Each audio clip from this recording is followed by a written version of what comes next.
Perhatikan. Pekerjaan ini tidak bisa dilakukan oleh sembarang orang. Pemuda Pakistan. Halo kawan, bagaimana? Apakah masih mikirin cara untuk mendapatkan uang 10 juta dalam 1 bulan? Ya, lupakan saja. Sekarang, ada yang lebih mudah untuk mendapatkannya. Seperti biasa, klik tombol lonceng dan subscribe dulu. Gue mau minum bentar. Hari itu gue lagi duduk sendirian di kamar, bengong, sambil natap plafon. Nggak ada angin, nggak ada hujan. Tiba-tiba otak gue kepikiran satu hal yang bikin gue tersenyum tanpa alasan. Kalau gue punya uang 10 juta sekarang, gue bakal ngapain ya? Dan dari situ, lamunan gue langsung jadi film Marvel versi finansial miskin. Awalnya gue berpikir logis. 10 juta cukuplah buat beli HP baru, bayar tagihan, nabung dikit. Tapi, ini otak gue. Otak gue nggak kenal kata logis. Langsung loncat ke mimpi paling nggak masuk akal. Buka bisnis, beli tanah,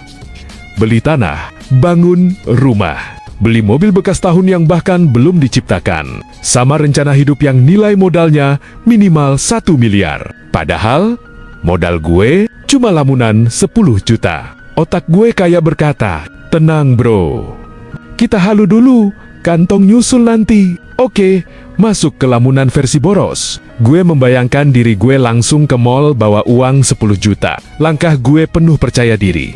Kayak orang yang baru menang undian. Dalam lamunan, gue masuk ke toko baju. Gue beli kemeja, baju, jaket, sepatu. Padahal di dunia nyata, gue masuk toko itu aja eyengge karena takut ditanya pegawainya. Ada yang bisa dibantu kak? Dalam mimpi, gue jawab, tenang, saya tajir. Ini, saya lagi shopping pakai 10 juta halu. Belum selesai di baju, gue tiba-tiba beli skincare mahal. Padahal di dunia nyata, sabun muka gue aja masih sachet. Lamunan makin kacau. Gue beli parfum seharga 2 juta. Begitu gue semprot, baunya wangi kesuksesan. Lalu lamunan berubah nuansa, tiba-tiba gue jadi bijak. Gue jadi versi dewasa yang paling jarang muncul dalam hidup gue. Dalam lamunan, gue bilang, gue harus investasi. 10 juta ini harus berkembang. Gue langsung buka laptop masih dalam lamunan dan mulai baca artikel tentang investasi. Tapi baru baca satu paragraf, otak gue bilang, udahlah, pusing. Investasi nanti aja. Sekarang, mending makan enak. Lamunan gue berubah drastis. Tiba-tiba gue ada di restoran mewah.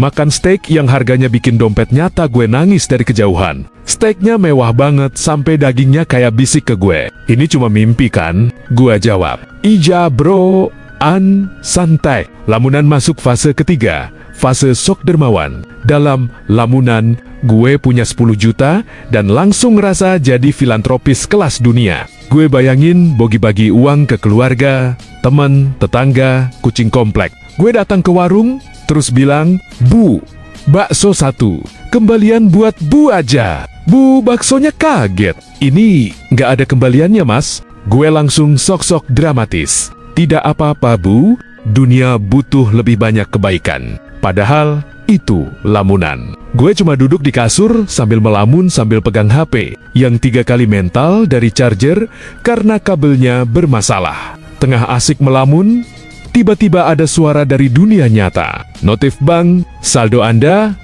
Rp12.384. Seketika, lamunan gue runtuh kayak kerajaan di drama Korea episode terakhir. Gue langsung duduk tegak, mulai menatap kosong, mulai mengiting hitam, harapan yang barusan gue bangun selama 4 menit lamunan. Di kepala gue cuma ada satu pertanyaan penting. Kenapa lamunan gue kaya, tapi kenyataan gue kayak gini? Akhirnya, gue sadar, lamunan 10 juta itu memang indah. Tapi nyatanya, uang 10 juta itu lebih cepat menguap di kepala gue. Daripada masuk rekening. Dan sampai sekarang, gue masih mikir bagaimana uang 10 juta di kepala gue ini bisa dicairkan.